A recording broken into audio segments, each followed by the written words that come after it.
Good morning, everybody, and happy Friday morning. I hope everybody had a fabulous Thanksgiving. Oh my goodness, I overate as I usually do, but it was nice to have both boys here. We ate too much. I cooked a rosemary turkey. I used the supersized marshmallows on top of my sweet potato casserole. Of course, no Thanksgiving is complete without the green bean casserole. There was gravy, there was cranberries, there was stuffing made with brioche bread. You know, the sweet bread, really good. Everybody had a lot to eat. All right, let's jump in and get started because we have a super lot to cover, you guys, because, it's been a couple days. All right, let's jump in, shall we? Let's go. Let's start off with Edward. I told you guys already he was at the Police Citizens Youth Club meeting young people and engaging with participants that are currently enrolled in the awards program, but some more pictures came out and I wanted to show them to you. You know how I am. Moving on, back at the governor's house, people that won their awards in 2022, a couple of students received their gold awards, but they were handed their awards by the Duke of Edinburgh. This took place on November 22nd, and they're saying that over 800,000 people had participated in this award program. That is just a staggering number. What a legacy Prince Philip left behind him, don't you think? I just think that's wonderful. Moving on really quickly, we're going to go on to Beatrice. She was seen out and about with a friend, just shopping. I love these impromptu photos. And notice, no security. They're just out and about doing their thing. Moving on. All right, let's move on to Eugenie because she gave an interview and she said something that caught everybody's attention. Talking about the King and William, she said, and I'm quoting, "I think my uncle and my cousin are amazing examples of that for the future. Their belief systems are what the world believes in, and that couldn't be better." Wow. I just wasn't expecting that to come out of her mouth. So like this Twitter user pointed out, she now supports the King and William, and she appears to know which side her bread is buttered on, and she's headed that direction. All right, you guys, let's move on now. We know that the president and wife of South Korea was visiting the UK, and Kate had a tiara moment. But here's the interesting thing. She arrived for this state banquet wearing the Strathmore Rose tiara. The last time it was seen was when it was seen on the Queen Mother in 1930. My goodness, it hasn't been seen in almost a century.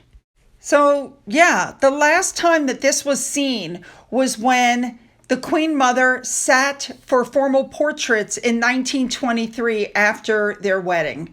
Since then, nobody had seen it until Catherine put it on. Now, Catherine could look good even in a paper sack, but let's be honest here. She was in a white dress. It was made by Jenny Packham. She really seems to favor the Jenny Packham dress, and she always looks good in them. She was wearing some very nice earrings that used to belong to Queen Elizabeth, and she also had on the family order and the sash and star to complete her outfit. Lovely. It's such a beautiful and dainty tiara. I'm wondering why nobody wore it up till now. And a big thank you to Remoulade Sauce for all the information on what she was wearing. Let's move on to Queen Camilla now, who looked absolutely gorgeous. She wore a ruby and diamond Burmese tiara. Gorgeous. This, of course, had been worn by the Queen before, and they're saying she did it to honor the Queen. I also loved Camilla's red dress. Camilla's dress was crushed red velvet. It was designed by Fiona, I hope you say Claire. Little bit of information I didn't know. This tiara was apparently made in the 1970s, and the stones came from a different tiara, which had been given to Elizabeth as a wedding gift. Thank you to Remoulade Sauce for everything that she was wearing. Next up, we're going to look at Secret Weapon Sophie. She showed up wearing her aquamarine tiara. We've seen this tiara before. She's worn it multiple times, including here in 2022. Now, as for her dress, very interesting. She was wearing her coronation gown, which I think was just lovely, and I love the silhouette on her.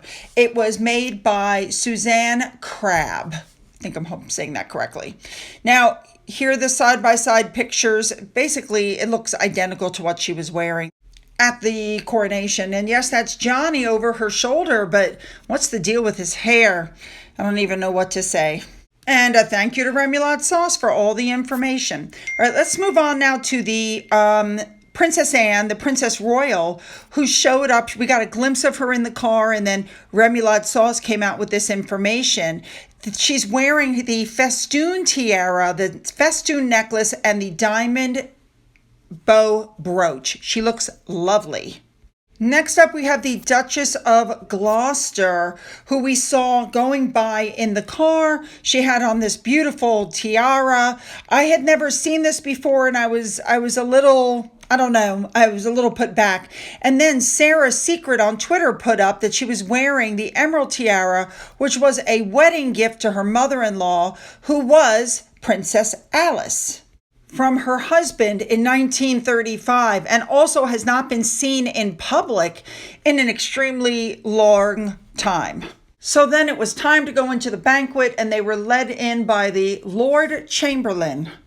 So of course they enter in order. You have the king with the president. You have the queen with the president's wife. You have Catherine. I believe that's the prime minister next to her. Behind Catherine, you have Anne. I do have to say, I don't remember ever seeing Anne like this, all dressed up, dripping in diamonds. I'm not used to it. She's such a down-to-earth, get busy sort of person. Okay, so behind her on the right, you can see her husband, Sir Tim Lawrence, is there. And then you have the Duke of Gloucester right there. And then behind them is the Duchess of Gloucester. And then behind the Duchess of Gloucester, you have Sophie, and they come on in order. Everybody dressed up looking their absolutely most gorgeous. Now, also in this lineup was Rishi Sunak and his wife. Also behind him was the head of the Labour Party with his wife, Victoria. And behind them is the Archbishop of Canterbury, Justin Welby. You guys should know that the Majesty opened up his speech at this banquet in Korean, which apparently, as you can see on the face of the president, he really thoroughly enjoyed. Looks like there was plenty of goodwill going around, clinking of glasses, which is the whole point of this, diplomacy. Now, when the president got up to speak, you can see that Catherine is following along because it looks like they translated what he was going to say into English. The menu, well, they had a starter of warm, soft poached eggs with spinach puree, and then afterwards, breast of Windsor pheasant served with a croquet of sauces, and then salad and dessert with mango ice cream bomb. Now, David Cameron, who just took his seat in the House of Lords, was there also with his wife.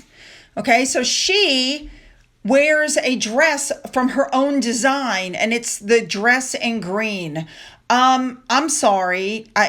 She totally missed the mark. This is an official state dinner, not a luncheon at a cafe. I don't know what she was thinking. All right. Now, another group at the palace that night was Blackpink. They're a K-pop girl group from South Korea. And during the king's speech, he actually praised them. Yep. Now, they were being praised because they have been helping with climate change, and they have been encouraging millions of young people to help out. You can see the looks on their faces when they realize that they're being honored in the speech at the state banquet by the king. Could you just imagine? Wow. Let's move on to the next day now. The president of Korea went with Duchess Sophie for a discussion at the Royal Society on how to collectively strengthen the role of basic science to advance humanity. There were scientists there not only from the UK, but also South Korea. Now, before they did the roundtable discussion, when they first got there, they were able to view items from the Royal Society's archives. They had the death mask of Sir Newton, the English physicist, who discovered the law of gravity. And they also had his reflecting telescope from 1671, a lock of his hair, and a piece of wood from the apple tree at his home that inspired the theory of gravity. Then they sat down to have all of these round table discussions that they had. I think the whole thing went really well, and Sophie looked absolutely gorgeous as usual. Now, while that was going on, the king was with the first lady of the Republic of Korea, and they had Blackpink back to Buckingham Palace because they were being awarded honorary MBEs.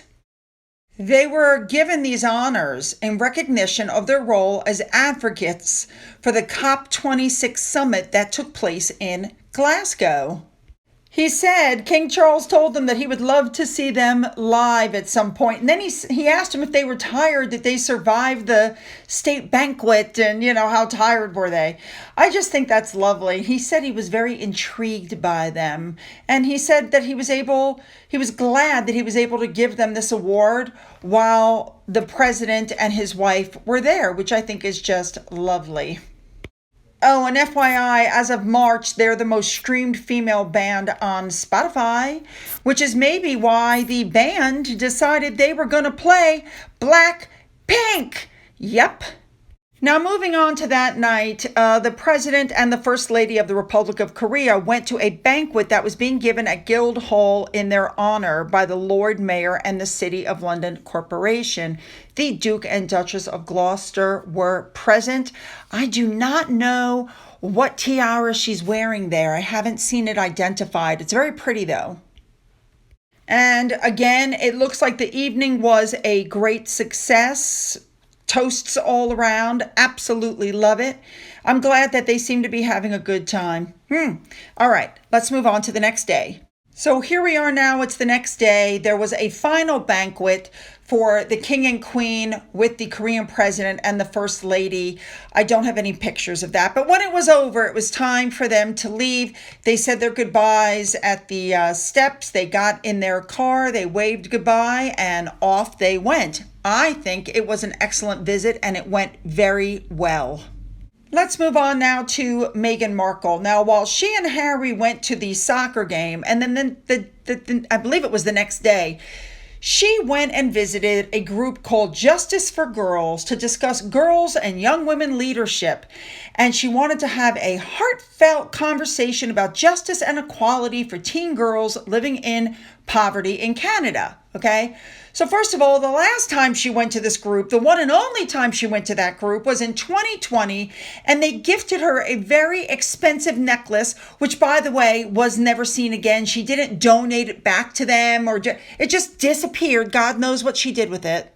So here's what happened. First of all, she apparently took a multi-vehicle convoy to get there. Then the whole discussion was on her personal struggles.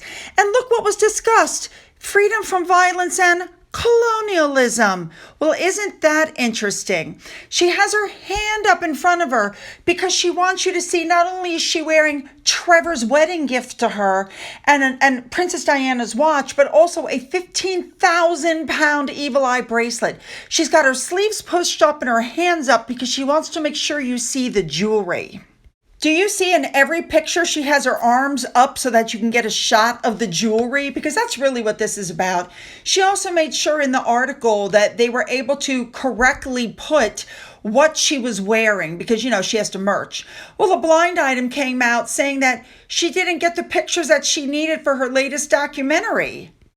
Camera ready, people. She had what she considers to be prettier women in the shots. That's what really went on here. I mean, I don't understand why real groups like this that are actually doing something, why they have her come there and use them like this for free publicity. She make a donation? No. What, has she been in touch with them for the last 3 years? No. She showed up, took some pictures and left. And they let her. Let's move on to Harry's lawsuit now. Now, we know that he was given permission to go ahead and, continue on with his lawsuit. However, there was evidence that his attorney had that was linked from a decade-old inquiry called the Levison Inquiry, okay? So this was a confidential government inquiry, and so his attorneys, Harry's attorneys, were saying, we want to be able to use that information. And the judge is saying, no, you can't use this information. It was leaked illegally.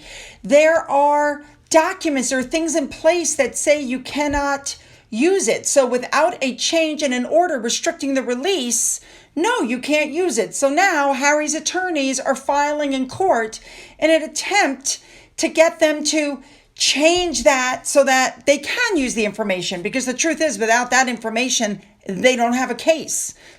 Let's see what happens. Moving on. All right, now let's start rolling into these articles. Harry apparently is trying to work his way back into the royal circle. He wants an invite to Sandringham. He called his dad supposedly for his birthday, but it's being said that William and Catherine are blocking it, saying he's gone too far. If you let him back in, what's really going on here is he needs more material for more book and more slamming on the family. William and Catherine have been taking on all the burden, and they're saying that William is made it very clear to his father that Harry cannot come back because he and Catherine don't want it. He's the future, and he's not going to have Harry do to his reign what, Harry's done to his father's reign. You can't really blame him. Articles are coming out now saying it's Meghan telling Harry to heal the rift. Well, maybe she realizes that she's not getting anywhere and Harry's not getting anywhere unless that rift is healed. Unfortunately, it's never going to be, in my opinion. Just my thought. All right, you guys. So I hope everybody had a fabulous Thanksgiving. Don't forget to leave those comments below. You know what I'm looking for. Don't forget to hit that subscribe button. If you've already hit it, double check. Make sure you're still subscribed. And don't forget to hit that like button. If you've donated to my coffee fund, thank you so much. And as always, have a great day.